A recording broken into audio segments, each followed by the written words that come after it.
Welcome back to A Fresh Story, the podcast where we have conversations about brave decisions to start over again. I'm Jenny. And I'm Olivia, and we're so glad you're here today.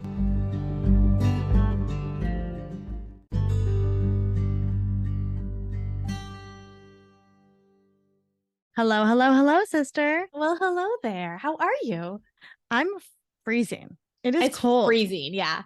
I walked outside this morning. You were up with the kids at the bus stop, and I was going to go meet you. You guys were in the car, and I was going to meet you, and I was going to walk, and I got about a quarter of the way there. It's a tenth of a mile. It's not far. And I said no, and I turned home. It was too cold.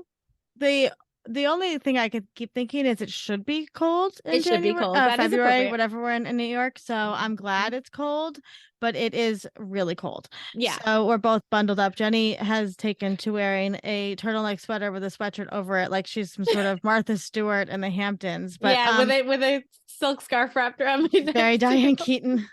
So this was a really special episode, I'm going to say, for us to record.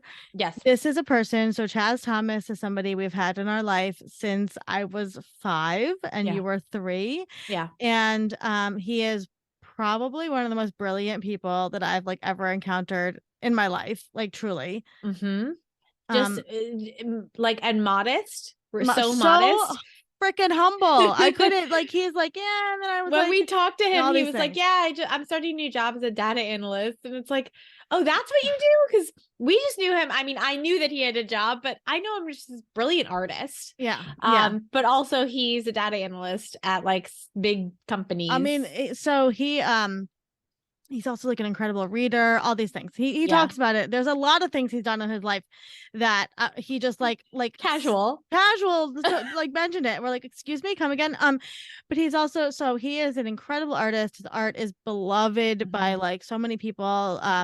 He's shown in galleries. He has such a unique perspective on art, and we get it. We talk a lot about his art and where that came from. Yeah, I think a lot of his art is not triggered, but is comes through nostalgia. Yeah. And I actually think that our recording was pretty interesting because I think it really tapped into our nostalgia for this place that we all grew up together, the school that we all went to together, and how it was a very special place. And even though it has its flaws and its troubles, it really did perform in a way for a lot of us in a very important role in our lives, including Chaz. And he has such a positive view of that place. It was so sweet, beautiful to see it through his eyes. Yeah. And he the interesting thing, I think you related a lot to this, Jenny, was this duality, right, of he is incredibly creative and artistic, but also has the brain for engineering and math and data and all this stuff. So it was a beautiful, honest conversation, and we were so happy to chat with him. And he's been a huge, just such a great friend in adulthood too, to have somebody. And when I was getting separated, he reached out, and he was raised by a single mom, and he just said some things I will never forget. And it was so sweet. And so we hope that you enjoy our conversation with Chaz, and please remember to rate, review, and subscribe to A Fresh Story so that we can keep telling Fresh Start stories.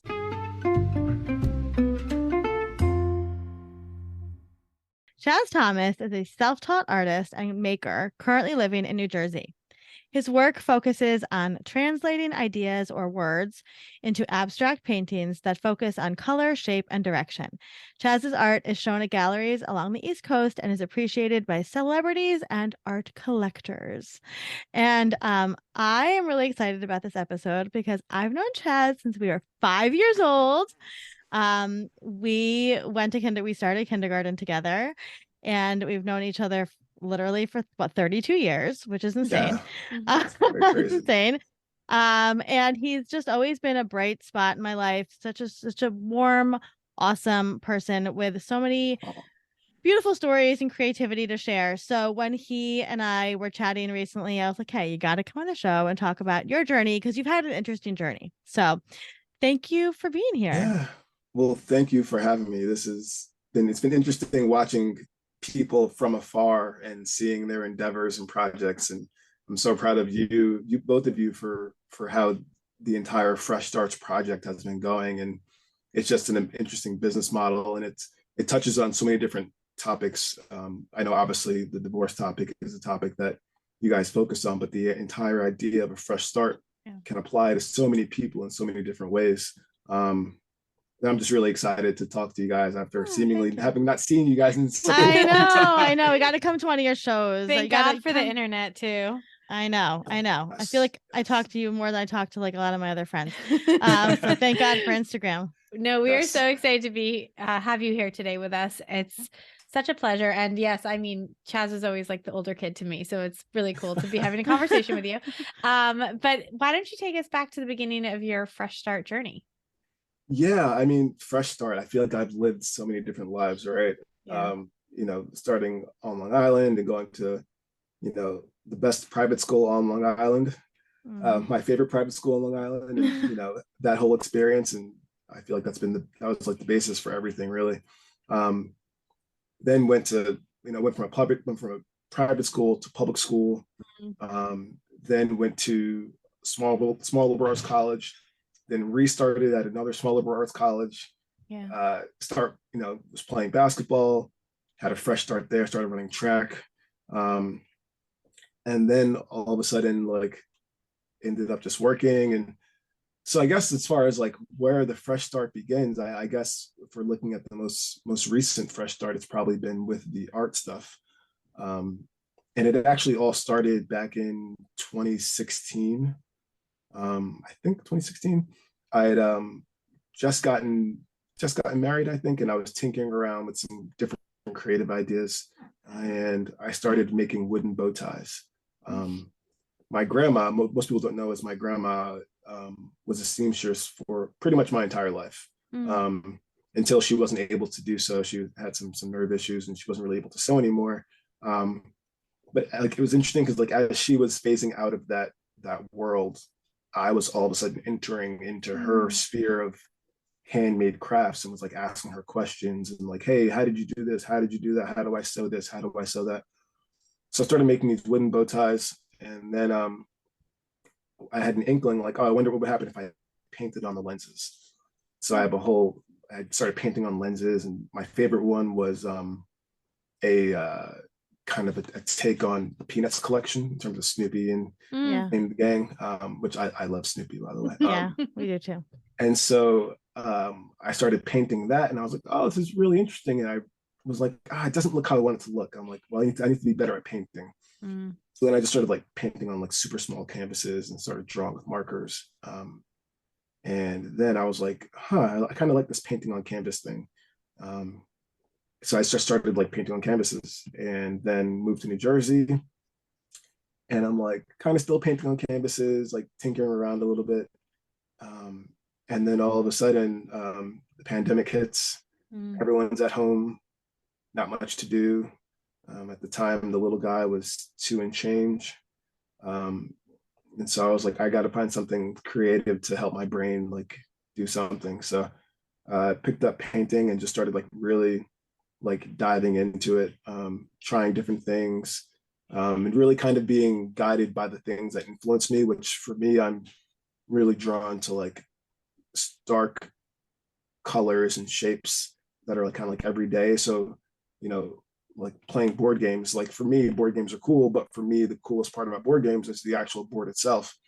So I've got like a whole bunch of like Monopoly series that I worked on, which are so cool. I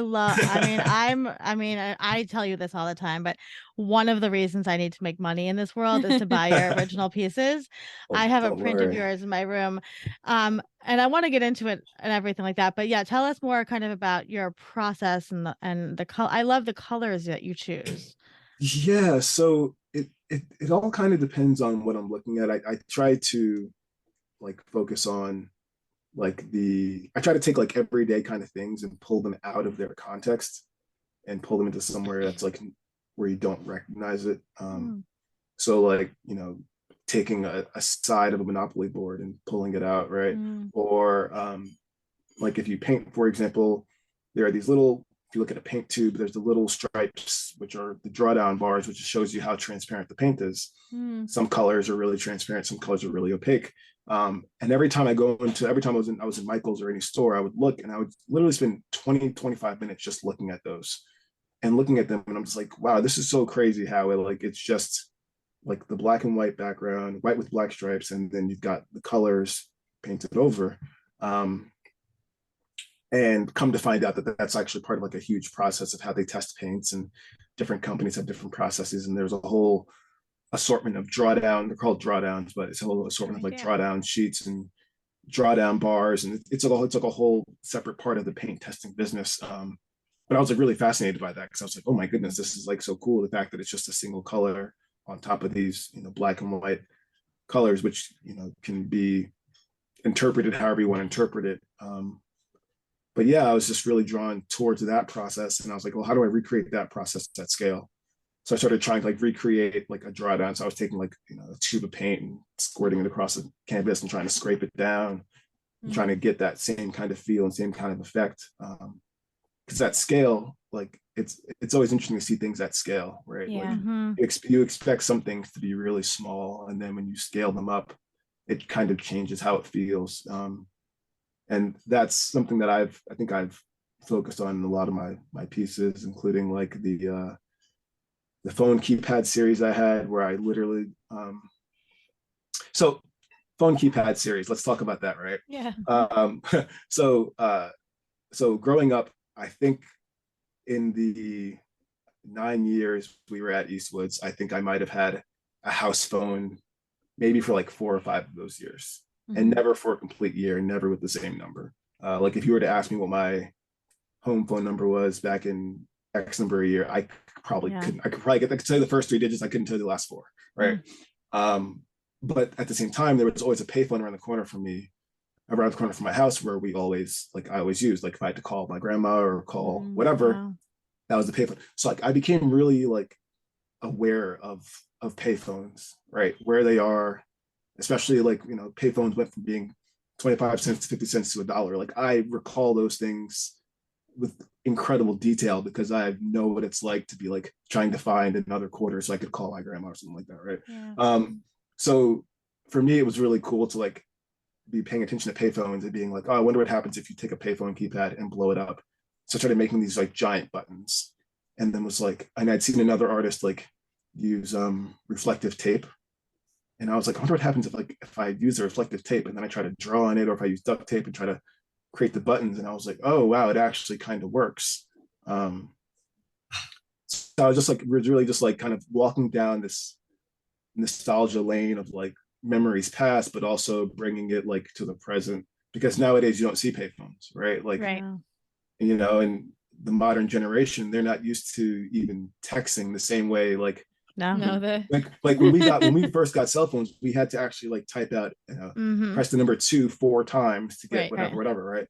So like the fact that, some people don't even realize, like, yeah, the letters on the numbers actually mean something. Yeah. And even before like we were like adults, or before we were even like born, like people would choose their phone number based on like if they could remember the sequence of like what their numbers were. So it's like, so for me, I was like, oh, okay, like I really wanted to make that. And it's just like, I think that the biggest thing that I try to do is like try to like tap into like a memory or an idea that's like semi-universal. And then I try to like bring it out of that context, and then I try to bring it to scale. Because I think that like art should speak to people. So like for some people, they'll see the phone pad and be like, oh, cool, like it's a phone keypad. And then other people will be like, oh man, like it's a phone keypad, like the one around the corner from me never worked. Or like, oh, it's a phone keypad, like you don't, like there's only a small handful in New York City. And even still, like even in living in New Jersey now, there's only a handful of payphones that you see around. So yeah, so like, I mean, I've got like a bunch of notebooks of just like random ideas. And I feel like there's so many artists who they find a niche in terms of their style or how they create art, and then they stay in that niche, and it works really well for them. Like it's superb for them. Like I've yet to find that niche, but what I have found is that like I can still like I've been experimenting with so many different ideas that like different parts of different ideas take hold of people in different ways. So there are some pieces someone will see and be like, oh man, this reminds me of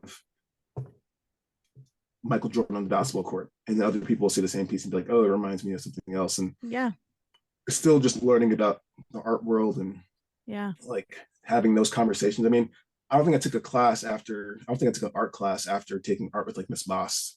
Wow. Like, no, in all seriousness, like I don't, that was probably the last art class I took was with her.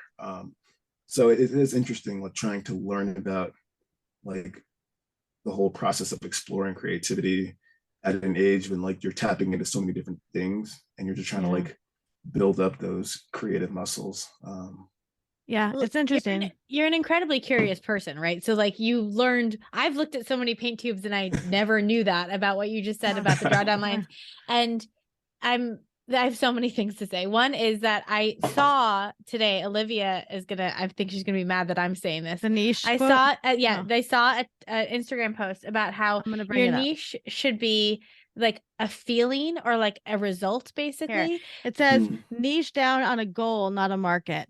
Right. And so I feel like you've done that. Like you figured out your niche is nostalgia and like memory and childhood. I mean, I'm looking at the piece behind you, which is a Scantron, if I'm not wrong, right? Yeah, that's the Scantron piece. That's super like that like springs up a lot for a lot of us, right? Some people feel good when they see that. Some people feel anxious when they see that. You know, and so like you're definitely like you're working in that direction, like whether that means you're so multi, you know, I can't think of the word not marketed, but like your art supplies are different multimedia as anything else. Like you're gonna your niche is that solid thing. I also, like we talked about this just before, Chaz, you have a data analyst background. Is that correct? Yeah. Yes. And so I think it's really interesting. We've talked to a couple of other people. We talked to Christine Borst, who has got a PhD in psychology, and she's an illustrator. I am not in any way as accomplished as you in either direction, but I'm like a numbers person and I draw. And I can tell you that the way that you create art is very satisfying to my mind. Like I can see the precision, especially in the pieces that you've been doing that are more like the checkerboards with the color.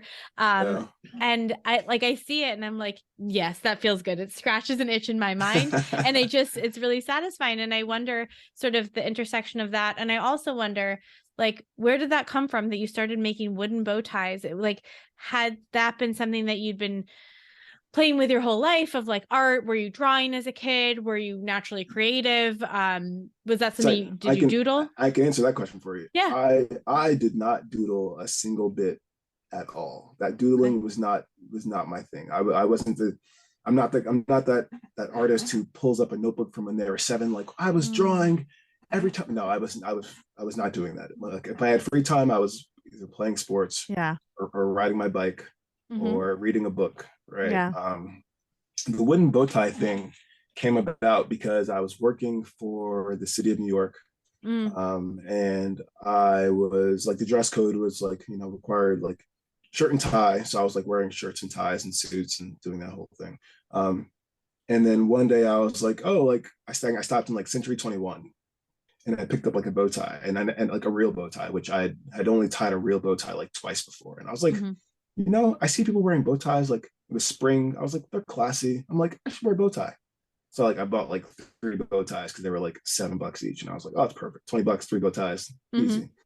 So I started wearing bow ties and I was like, oh, this is actually like pretty cool. Like it was a different form of neckwear. Like it got a different reaction from folks. It kind of made me this very serious data analyst who kind of had like a slight fun side, right? Like, oh, he wears bow ties, right? So it was cool.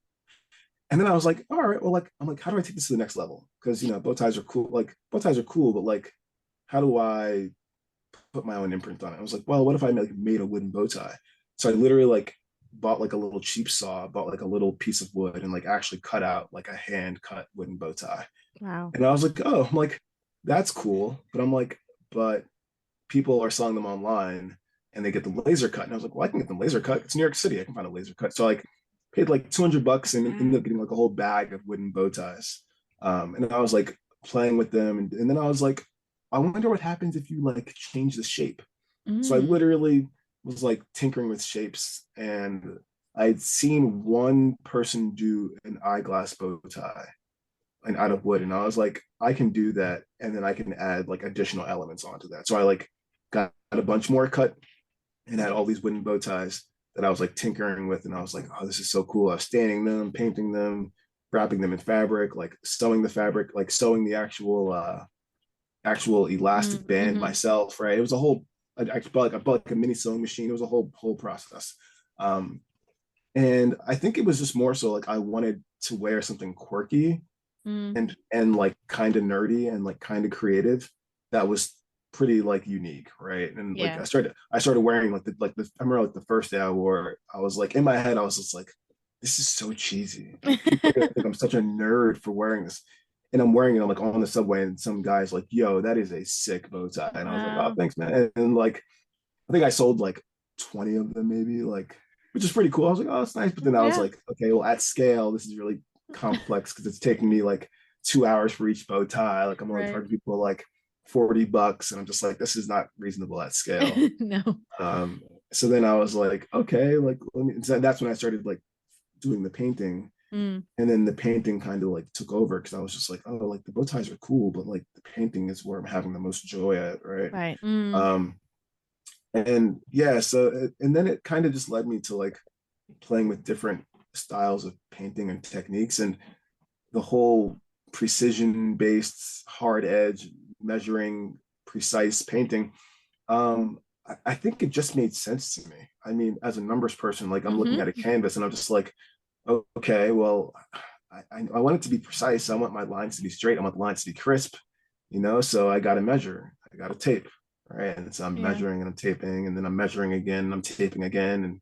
And you can imagine that it took forever to figure it out. But once I did, I was like, oh, it's actually not that insane. So I just kept on going with it. And that was even before I started like looking at other like artists who were using hard edge techniques. Hard edge is when you use tape or something like that to make crisp lines, right?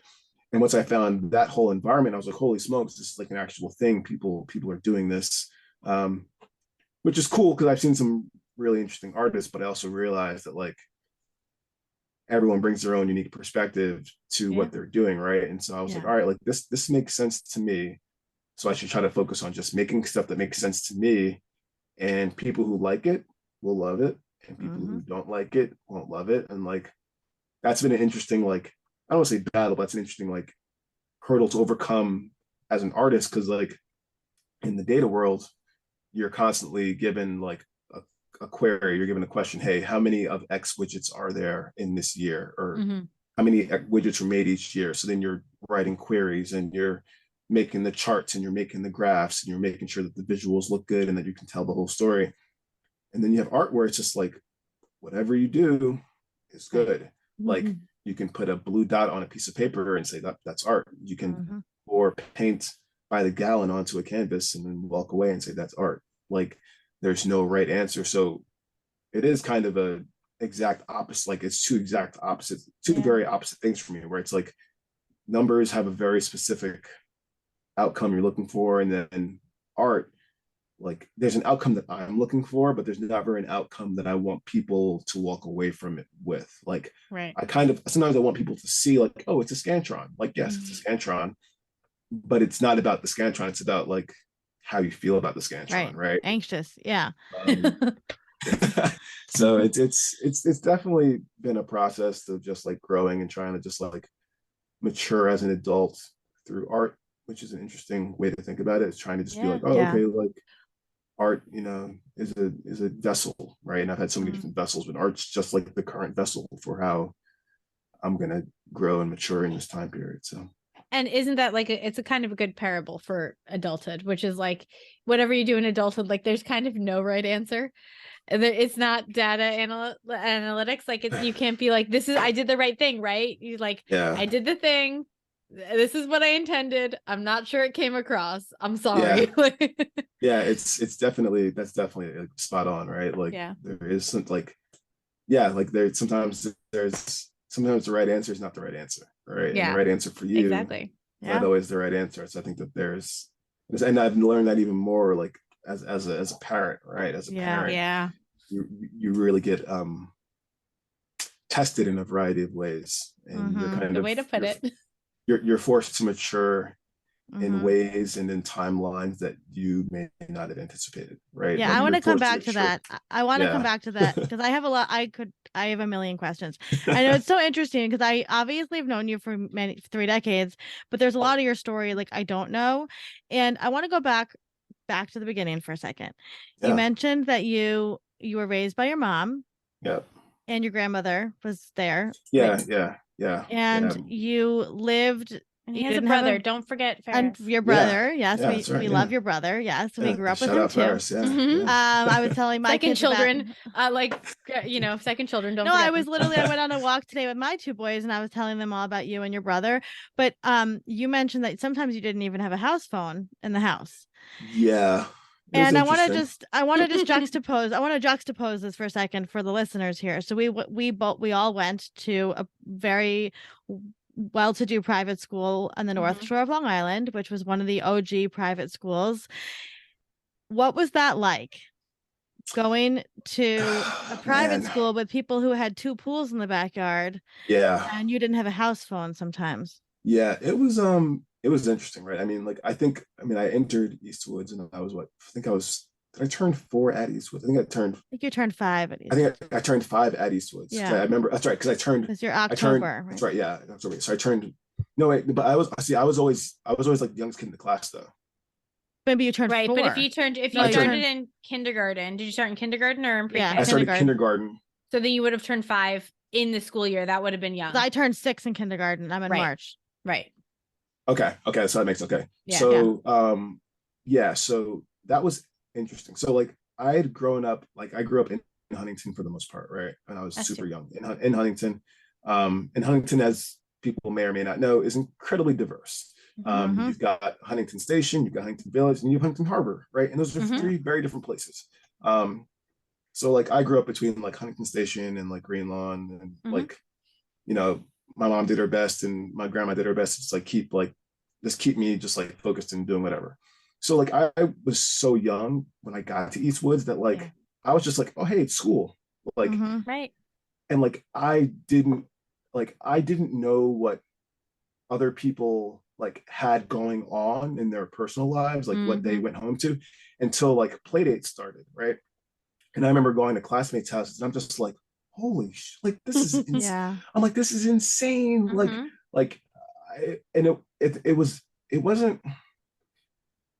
It wasn't mind-blowing, right? It was more so it was like, oh okay, cool, this is what other kids have and this is what other kids do, and this is how other kids vacation, and this is how other kids spend their summers, and this is what other kids do in their free time. Like, oh, like some kids have piano lessons and hockey lessons, and like I just go home. And it was interesting, and a credit to like classmates, credit to teachers, credit to parents. I don't think anyone ever made me feel like less than, right? No one ever made me feel like, oh, like Chaz, like, oh, like you can't go to Chaz's, or oh, like or oh, like Chaz can't come, or oh, Chaz can't do this. I think everyone was kind of just like, yeah, like he's a classmate, so like make it welcoming. And so like that, it's interesting, like having been in school with you guys for like 9 years. Those 9 years were so formative for who I am today. Because like nothing really like phases me, like nothing really like intimidates me. I'm not like, oh wow, this is such a great, right, interesting. Like, oh, like it's cool, like people have money, like some people come from lots of money, some people don't come from lots of money, and that's not a bearing on who they are as people or how they operate. Like that's just a function of just like a lot of stuff you can't control. So it was always interesting, like just being in those 2 worlds. And there came a point when I was like old enough to like understand the difference and to see the difference, and to also just understand that like that's just what it was. It never hit me and was like, oh man, like these kids are so much cooler than me. I was like, no, like their parents just have a lot of money and my parents don't. Okay, cool. What time is the soccer game? Right. Like that was kind of like how I went about looking at Eastwood, like looking at school and looking at everyone, and like credit to kids in our class. I think there came a point, I think people not knew, but people were old enough to understand that like not everyone lived the same life. Like Right. I think that when you're young, you're just like, oh, we're in school together, we're all the same. And then it's like you could become older, it's like, oh, like there are different challenges that you observe other people having, and you're just like, oh, you become aware of these things, right? So yeah, I mean, how was it? It was, I'll say this, I wouldn't be who I am as a person if I hadn't gone to that school. Yeah. I wouldn't, just academically, it set me on a path that was, whatever. Like it's funny, like I can have more genuine conversations with the kids I went to school with who I might not have seen in 20 years Yeah. than I can have with someone who I might have known in the past 5 years. Yeah. And it's not necessarily saying the past 5 years don't mean anything. It's more so that like, no, I when understand. you're going through like a formative time period and I'm seeing kids as they're actually like maturing from like little small kids into like kids who are kind of worldly before they're going off into college, before they're going to high school. So it's like a really interesting time period where I kind of got to grow as a person and be around other kids who are, I mean, it was interesting. I mean, it's for lack of a better observation, like it's interesting growing up, going to a school where you're the only Black kid in your class every year. Right. And then on top of that, when you realize that like there's only like 1-2 Black kids max per class, that's an interesting thing to observe data wise. When you're sitting like data wise, like yeah, like 30, I was like 37-year-old me is looking at that like, that's really weird. But then when I was like going to school, I was like, wow, like going to school, like I remember, it's funny, I remember going to gym class and seeing like the kids who were like just above us and being like, wow, those kids have basketball games, oh man, that's so awesome. Like I looked forward to so much of like the daily rigors of school because I knew that if I took care of what I take care of in the classroom and on the courts and being a good person there, that it would work out. Like, and so like for me, like school, like I don't think I think I missed like less than like 5 days of school the entire time I was there, because like it was just so much fun. It was so much fun for me, like seeing the teachers, like the hallways. Like I just think I think about that school every single day, and I'm not even every single day I think about that school. I remember when they built the new gym and I hated it. I was just like, this is terrible. What is this? What is this monstrosity? You guys had a nice class. Well, like I was you gonna really say did. that I was gonna say like there was something about our class that was very familial, right? It was like we were a family, and even now the people I talk to most are the people I grew up with at Eastwoods. And there's just, and it's so funny, like there's just something there that was like a deep connection. And I think that nobody ever thought, I mean, I know growing up, like we never thought of anybody. And it seemed like everybody in the class had something going on, right? There was kids whose parents were going through a horrible divorce or who had XYZ happening, right? And we did like, there was a very strong bond in that class. I mean, for whatever it was worth, but you did like I think because of your genuine kindness were friends with everybody.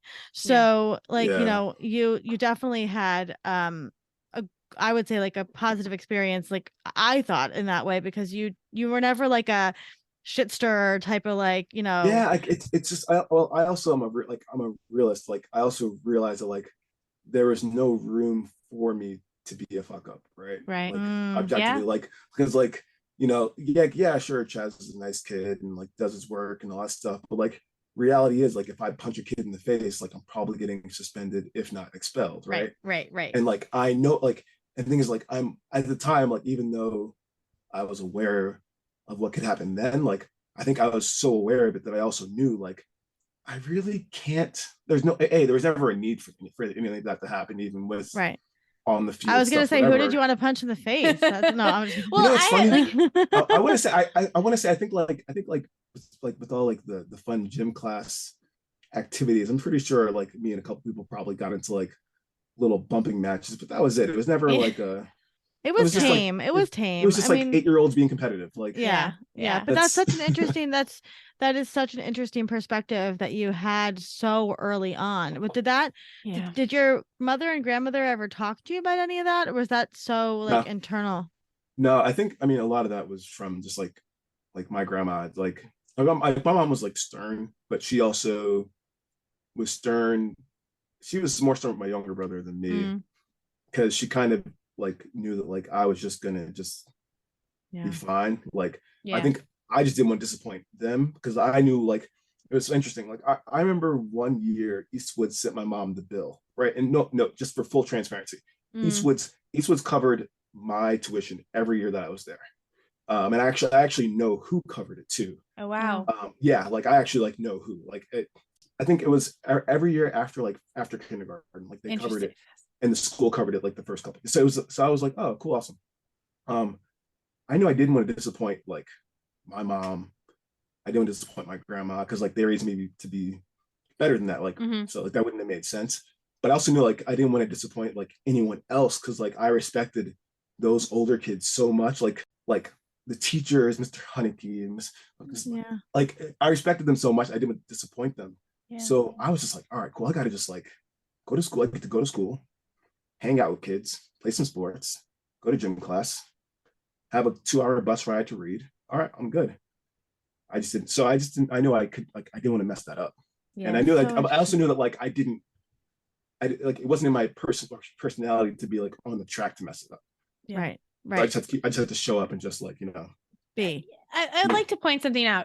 We live right on Huntington Centerport borderline. Olivia and I are both in our childhood house right now. We're both living with our mom at the moment for various reasons. But so we live, I've gone from this house as an adult to working at Eastwoods. It's like a 12-minute drive. And yet, why were the bus rides so long to get there? Like it's an interesting gate, like barrier of entry that was created, right? I can tell you why, right? So what happens is they like within a certain radius, like each town usually like the school set up so like each town could like get their own bus, right? But then outside of that radius, you kind of had to effectively like be picked up by a single bus that would go through like 7 or 8 towns, right? So if I were driving from like I lived in Wyandanch for several years while I was at Eastwoods. If we were driving straight from my house to Eastwoods, it was like 25 minutes, right? Hop on 495, being right there. But on the bus, you would end up going to like stopping at all these different towns on the way in. Right. And it was just like all right, cool. Like school started at what 7:30. So I'm on the bus at 6:00 in the morning and getting there at 7:20 with 10 minutes to spare. I mean, it's funny, like as much as it was like a drag, it also allowed me to like I remember in 2nd grade I read like 60 books that year.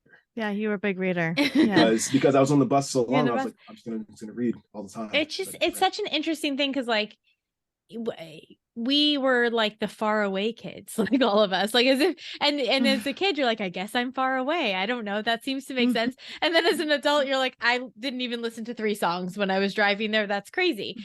And so it's just such an interesting, and so many of the kids lived right sort of at the doorway of the Lloyd school Harbor, right next to and so it really was, it created this sort of like almost like barrier and like made it, I felt very far away. I wasn't going to go back to Oyster Bay to go hang out with people because that was far. That was interesting. I think that like around by like 7th, 8th grade, I kind of realized like, okay, like I knew we were living different lives, but it was like it was increasingly obvious. And not that people were like brash about it or anything like that. It was just obvious that like, oh, like we're experiencing like our time together is our time together, and when we leave we have very different lives, right? Like I remember after like if we had like a late soccer game or whatever, and my mom like couldn't drive because she didn't have a car, I'd end up getting like dropped up at the train station in some cases at Syosset train station, and take the train from Syosset to Hicksville, and then wait for the transfer, and then take the train from Hicksville to Wyandanch, and then like walk. What were you, like 12? Were you like, couldn't have been older than 14. 12, right. 12, yeah, I think it was like 11, 12. I But mean, like I that guess didn't kids, that didn't bother me. Like it wasn't. right. I think that I think that I did what I had to do because that was what I wanted to do. Like I wanted to be at Eastwoods. I wanted to Right. play the soccer. I wanted to play soccer. Like I wanted to, you know, play varsity. So we're getting home late and all that stuff. And like it just was right. And it just like, yeah, it would have been great if my mom would have had a car every night and like the game's over at 5:30. I'm in the car at 6 and I'm home by 6:30. No, I'm not getting home till 8 o'clock. Yeah. And then it's like eating dinner, and then it's like doing homework. Well, probably most cases my homework's already done because I'm on the train, so I'm doing homework on the train. Right. I get home, and so I mean, it was I think that like I'm very thankful for that experience and you know the people I got to meet along the way. What happened after Eastwood? So you graduated 8th grade, and then what was the next fresh start after that? I went to Deerfield for a year, hated it. Went to St. Dom's for a year and was like, oh, I'm back in Oyster Bay yet again.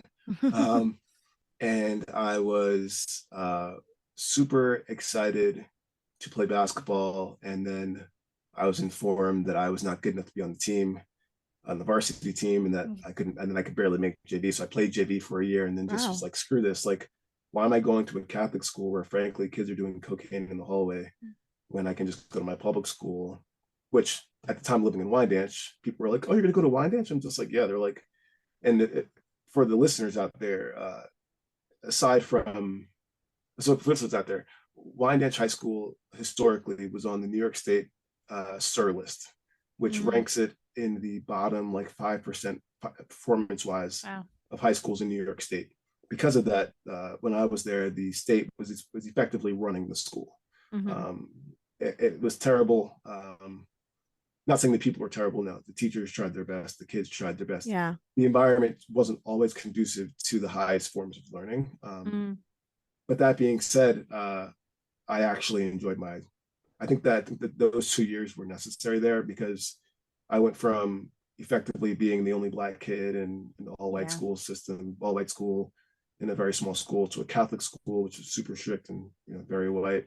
And then and a school with a bunch of Black kids who I had lived next to for 9 years by that point, right? So I knew them, they knew me, but it was kind of always this like, oh, who is this weird kid who's not coming to school with us? And then I go to school with them, and they're like, oh, you're actually not that weird. Just nerdy. No, I'm just kidding. Nerdy. Yeah, no, honestly, I remember there was a point when people who, so I played basketball, and there are people who didn't know, like people I'd seen in classrooms, and they didn't know that I played basketball. And then they'd be like, oh, like, what do you do after school? I'm like, basketball. They're like, you play basketball? And then they go to the game, and I'm like on the team, and I'm halfway decent. And then on the flip side of that, there are people who know me from playing basketball, and they're just like, how come I never see you in school? I'm just like, because I'm in class all the time. We're in different classes. We're in different classes. Like, and then or it's like, or I go home after my class because I lived like 4 blocks from the high school. So it was interesting. And then so after there, I went to Colgate my freshman year. Great school. Some of my best friends like in the world are people I met during that year there, year and change there. I ended up leaving during my sophomore year because I was just like in a very bad spot, like mentally. I was drained. So I came home. Sophomore year is hard. Sophomore year of college. We were just talking about this. It's a hard year. It was hard. It was a hard year, and I was just mentally all over the place. And I felt like even though I had people who were great friends there, who are great friends, I also felt that like I was just like alone. And at a school like that, when it's snowing outside every single day and it's cold and it's dark all the time, I was just like, I'm just gonna head home. So I was home for a year and change, taking classes at community college just to like kill time and not be too brain dead. And then met an alum from Haverford, and within 2 weeks I was down there visiting, and a couple weeks later I'm admitted and enrolled in 2006 as a sophomore. And I graduated from there. Interesting experience there. interesting is the right word there. I mean, it's so interesting though that you kind of wove your journey through these different worlds. Yeah. And of course, like I ended up staying down in that area after college, and met some of the best friends I've had since. Was down there and was working for the college, and eventually was like, my boss left, and I was like, okay, I guess it's time to move back to New York, because Philadelphia wasn't really cracking at the time. It was right during the like aftermath of the recession. A lot of jobs weren't cracking, so I moved back to New York, and yeah, just and by then I was fully engaged in my track career stuff, like post collegiate wise. Oh, so I was doing that. So wait, talk about that for a second. Casual. Go back to that. By then I was a professional athlete. Yeah, so I just so I played basketball my entire life, and then during my junior year, my sophomore year of college at Haverford, the track coach was like, hey, I was working the track meet. He's like, hey, you should come out for the track team. He had seen me around as an athlete. I played basketball and could dunk and all that stuff. And he was like, you should come out for the track team. But that spring, I was just exhausted and physically beat up. So I said, no. Junior year, I figured I'll do it outdoors. I do it outdoors and end up making like All-American. Hooray, awesome. Senior year, start basketball season, and mentally, like, I'm just not into it. Like, I was just like, I can't do this anymore. For a variety of reasons. It's like, I can't do it. So decided to just like, at first I was going to not do anything. And then the track coach is like, hey, if you want to run track indoors, you can. If not, don't worry about it. So I run track indoors, do that. Everything's going great. And then October 4th, 2009, October 4th, 2009, I tear my meniscus in my knee. That's not good. Yeah, that was fun. Had the surgery October 15th, a week before my birthday. And then I'm literally like rehabbing, make it back for outdoor season, go through a whole summer of training, compete the next indoor season, make it all the way to like US national indoors. Casual. Still training, competing, kind of doing that whole thing. Moved back to New York because the training group based in New York was going to move back. So I moved back to New York. I'm training with this training group. Shout out Central Park Track Club. They were super awesome. You know, allowed me to have resources to train indoors, like at their expense, to be able to travel to different meets, or California, Florida, at their expense, which is pretty awesome. Then a flurry of injuries came up, and I just realized that I was spending like 5 hours a day either in a cold tub or in a physical therapist office trying to get my back and legs to work properly, because it was just a lot of pain. So I just were you working? Like, what was there? And yes, I was working. Just I was, so this is all 2013 through 2015. Okay. Right. I'm training. Like, I'm literally, my daily schedule looked something like this. I'd wake up at like 5:15, go train at the Armory in New York City.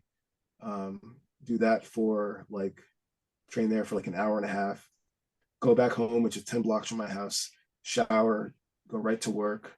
I'm at work, and then after work, I'm going to get PT at the either physical therapist or the chiropractor's office, doing that for like an hour, then going back uptown, getting my stuff, then going to evening practice. It was a whole thing. And did you enjoy that? Like, yeah. I actually that was my next question. So for me, part of it was the routine of it, right? Because I love the routine of just like being able to, like, just being an athlete. Like, there's something special about like having, like, being an athlete. And when it was good, it was good. Like, I was pretty close to qualifying for the 2012 Olympic trial. So I was like, in my head, I'm like, oh, I'm right there. There's a bit more training up, and it just didn't come together how I wanted to. And I was still competing and was doing like okay, but I could feel that like things were like slowly like an inch off here, an inch off there. They weren't coming together. But I was like pushing through. Like, I had a great training group. I had a great coach. And they were like, hey, listen, like, you're right there. Just hang in there. It'll click. And then eventually like my back and legs, the pain in my back and legs got really bad. And I was just like, I can't be spending 5-6 hours a day rehabbing just to not make like certain events. And so I was like, all right, cool. 2015, I stopped. training. And yeah, and then of course I got married in I wanted to talk about that for a second. So wait, I have one thing to say though. That was the routine that you had your whole life, basically, since you were old enough to start sports at school, right? So more or less, yeah. Right, 5th grade, 6th grade, something like that at Eastwoods. Yeah. So you had kind of been used to it. It was always like home. Your routine was like work and sport. So it must have been very jarring to give that up and to be like, to give up that piece. It explains where the art comes in, right? Because that sort of comes into play in around that time a little bit to fill that space. Yeah, I mean, there's definitely something to be said for like not being able to quote unquote go to practice, but having a practice, a place to go, right? I love that. Because like, yeah, like you're absolutely right. There is a level of like one's identity which is tied up in being an athlete, for good, for better or for worse, right? You know, you spend your whole life training for something, and that's part of your routine, like it's part of your identity. You know, it's funny, like I've met people and they'll be like, "Oh, you're Chaz. Oh, you were the athlete at such and such." And I'm like, yeah. Like long time ago. And so you're right, though. There is something to be said for that routine and what that is and what that means for someone. But yeah, I wouldn't trade that experience for anything, though. I mean, it's all part of the larger experience. Well, there's something about you, and I knew this about you growing up, but you just, and I want to like adopt this practice that you see things and then you're like, yep, I can do it. And then you do it. And you're like, yep, fine, sure, I'll do it. And you're so blasé about it and humble. And it's like you're doing all these like really big things, and yet you're like, yeah, I did it, sure. I think it's probably the product of like one, being an athlete, but also like growing up like before social media. Yeah. I feel like social media social media is great. Like I'm not bashing social media, but I think that there's a level of like social media is so much about promotion of the self in some capacity, whether it's yourself intellectually, spiritually, physically, whatever the case may be, artistically, creatively. And like there's something that's very like much internally in me that is at odds with how social media functions, because I'm so used to just being like, show up somewhere, grind, like don't bring a camera, don't videotape it, like no one cares, like whereas like in this modern society of like, ooh, everything is content. Like I look at, like I saw a video the other day of like a youth basketball, kids are in 3rd grade and there's like legit camera crews there videoing these kids, and in my head I'm just like, you kids aren't even gonna like basketball in 2 years, let alone like you're being ranked by recruiting services. I'm just like, this is like, I remember in 3rd grade I was just happy to like dribble a basketball and like have fun, and I'm like, all you thousands of kids who think you're going to the NBA in the 3rd grade because you're ranked number 1 in your class, sorry buddy, it's probably not going to happen. Which is so interesting though, because part of your art is showing your process. Yes, I hate that part. Yeah, but it's such a fascinating you part. You do a good job. And you do a beautiful job at it. So before we get into that, I want to just ask a question. So for listeners, Chaz's wife is one of the most beautiful women that I've ever seen. She is gorgeous. I like stalked her, no joke, on social media. And now I'm friends with her and I've never met her, but we're like, she's like my hype woman. Yeah, I know. I'm gonna come to arrange a thing. But how I just so she's beautiful, but her energy is beautiful too. But how did you meet her? And like a little bit about like kind of how did you weren't raised in a household with with marriage. So how did you kind of come to that decision to get married and start a family? And that's a big fresh start in life. Yeah, no, that's definitely a qualify as a fresh start. Yeah, so we actually met outside of the gym. I was actually leaving the gym and she was arriving with someone who I knew. So it was another woman from the gym who I knew, and it was just like, I literally saw her, I was like, oh hey, how you doing? Like, and normally after workouts, like I'd have headphones on, sunglasses on, like I'm walking the 2 blocks to the subway. Like a celebrity that you are. Well, it's also like walking from the gym in Harlem. I think it was in the spring, like late springish. So I'm like coming, like I think it was like after work, so I was already like boop, like mentally checked out, mentally going to where I'm going to go. And it's New York City, so like no one's like trying to stop you on the sidewalk. People are just going about their business. So was walking out the gym, saw my friend, said hey, saw my now wife, and she was on the phone. So I said hey to, like we just exchanged highs. Like she was like, oh hi. I was like hi, and that was it. Like, and then a year later, I'm at that same friend's birthday brunch, and my now wife walks in, and we're having separate conversations. And then I heard something that she was talking about, and we just started like having conversation. And so yeah, so we got married late in 2015 actually, and then had the little guy in 2018. Yeah, he's not little anymore. He's not. How I love to ask this question because I'm a creative person and I have kids, obviously. How has becoming a father impacted your creativity and like that intersection of creativity and parenthood? Oh man, how has it? Well, it's funny. I think that for me, like I try, and I do a terrible job of this, but I try not to be on my cell phone, and I try to like around him, and I do a terrible job of it sometimes because like I'll get caught up in something, and or I'll Google something on a whim because I'll have a creative spark. I'll Google something, and then I'm like Googling things, and I'm looking at images and reference things. But sometimes I'll just pick up, like I've tried to like have my sketchbook nearby. Yeah. So like instead of on the phone, I'll just like be casually sketching something, right? So it's not the brain drain. So it's not really that I'm not focused on him. It's that he's seeing me with a book and not on my phone. I love that. I do that too. So, and also like, there are times when like he'll want to draw in color, and I'm like, all right, cool, let's draw in color. So like we'll do coloring stuff, or we'll do painting stuff, or we'll do just like something like we'll do board games, right?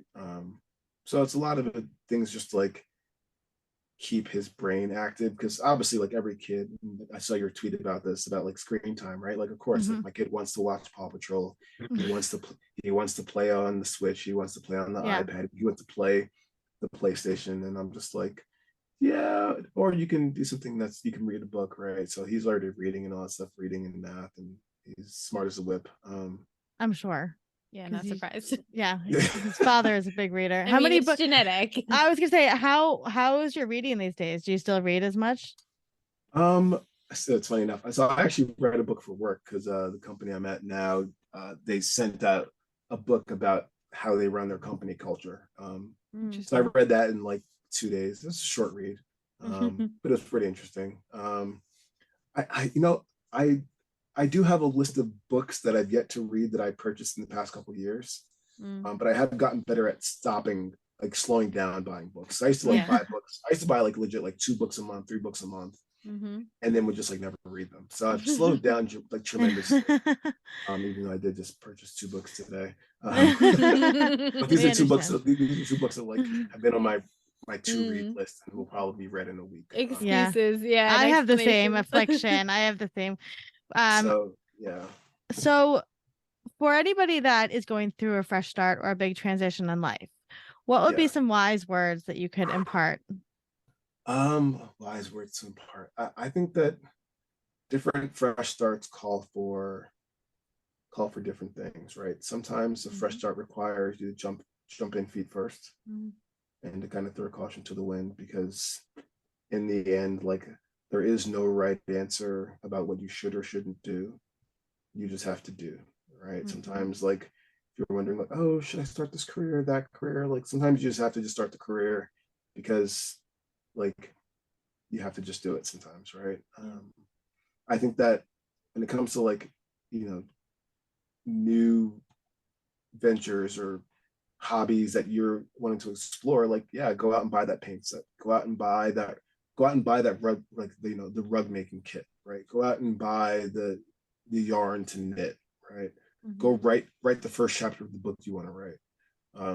I think that like committing time for hobbies and skills and things like that, if you're trying to make a fresh start there, I just think that you have to incorporate those things into your daily schedule. And as as every habit book says, like 21 days of it, 30 days of it, 30 days, 30, like 30 for 30, right? Like 30 days for 30 minutes. And like eventually you kind of start to build up that reflexive muscle so that it's not, that way you overcome that dread really quickly, right? I think that's the biggest thing is people are like, oh, I want to be a painter. It's like, well, okay, we'll go paint.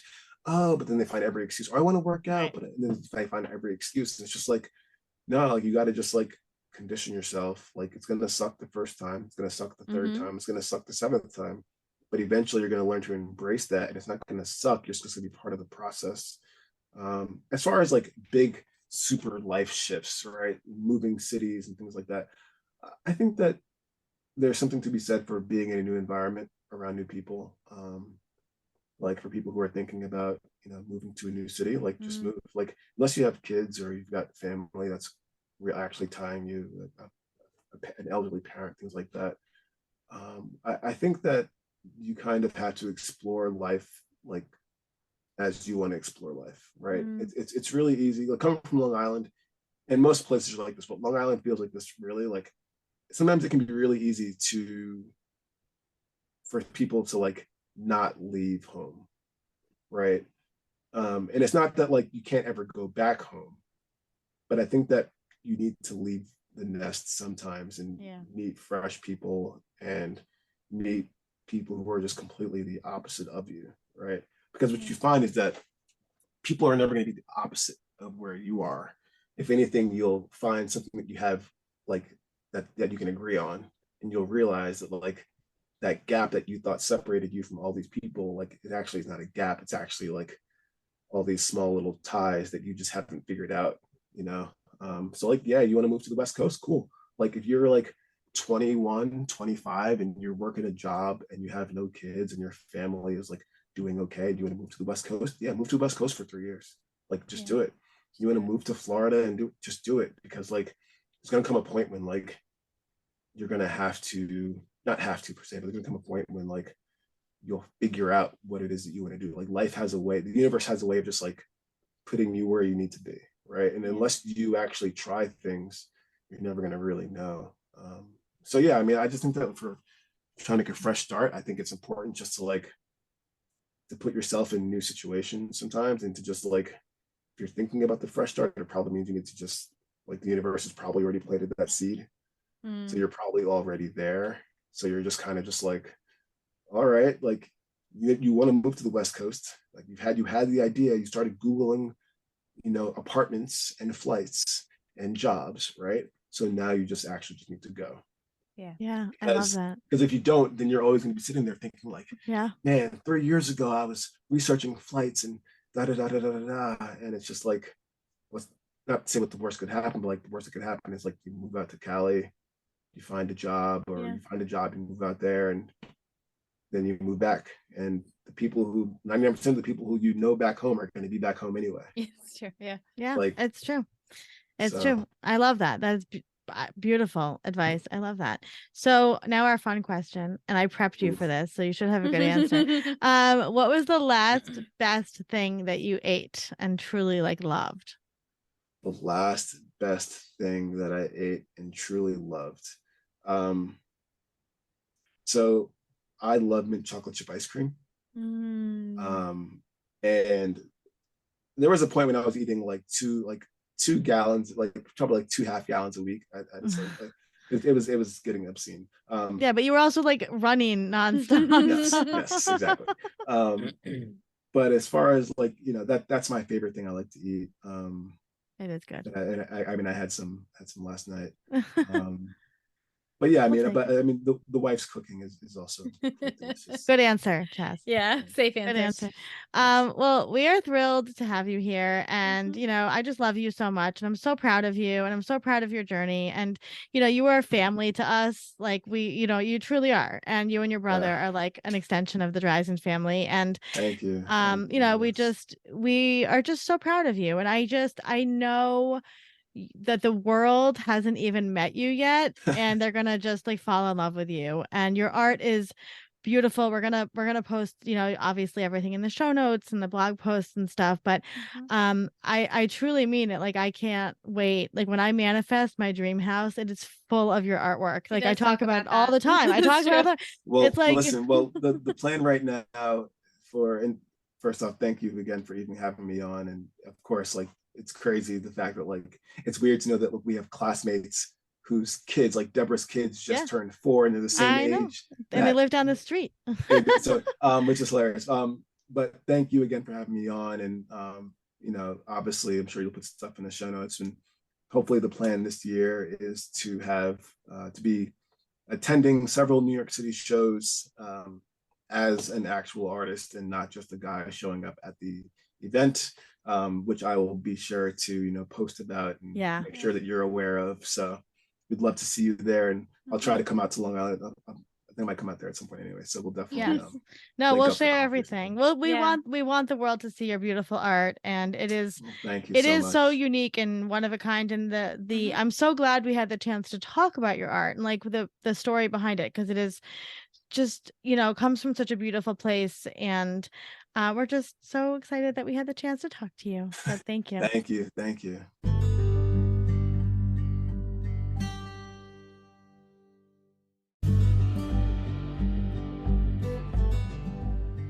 Thank you for listening to today's story. We're always here, and we're proud of you. Until next time, brave one. A Fresh Story is brought to you by Fresh Starts Registry, the first and only platform for everything you need to start again. You can read the show notes and learn more about today's episode at freshstartsregistry.com/podcast.